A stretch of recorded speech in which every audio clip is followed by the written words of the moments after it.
بسم الله الرحمن الرحیم. دا نن ویډیو هغو زنانو لپاره ده چې د چا وینې ګروپ نیگیټیو وي. وینې ګروپ بنیادي اته قسمونه دي، په دې چې 4 پازیټیو او 4 نیگیټیو دي.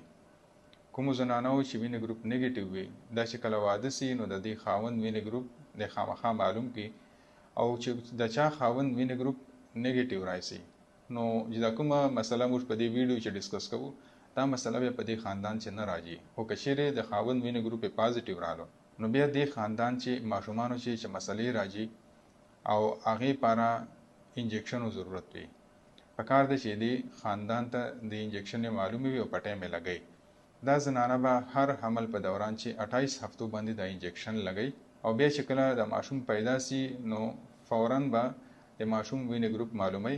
کچېرې ماشوم وینې ګروپ مور غوندې نیگیټیو رااله نو بیا دا انجکشن په دې ټیم باندې ضرورت نشته، او که چیرې ماشوم ګروپ یا پلار غوندې پازیټیو راشي نو بیا ماشوم پیدایش نه بعد 72 غنټو چې نه د انجکشن لګول ضروری وي. بعضې ټیم 10 دن پورې هم انجکشن لګوي سي خو هغه اثر به کم سلی وي، هغه سه 72 غنټو غوندې اثر نه وي. نو په کار دی چې 72 غنټو چې نه خامخا ولګي. بعضې ټیم دین علاوه اضافي انجکشن ضرورت هم راتلی سي. مثال په تور کچېرې حمل دوران چې زنانه باندې بچدانۍ په لارې وینر ماته سي، دین علاوه داسې چې نور حالات دي لکه مثال حمل په دوران چې زنانه په ګېډې زور راشي، په دې ټیم په کار دی چې ګایناکالوجیست سره رابطه وکړو، هغې ته خپل حالات ووایو چې داسې واقعه پیښه سوې ده، آیا موږ دا انجکشن بله ولګو که نه. کله کله حمل چې کوم ده هغه بچدانۍ نه بهر ګېډې چې چېرته بل ځای جوړ سوی وي، په دې چې اضافي انجکشن ضرورت تاسو ته راتلی سي.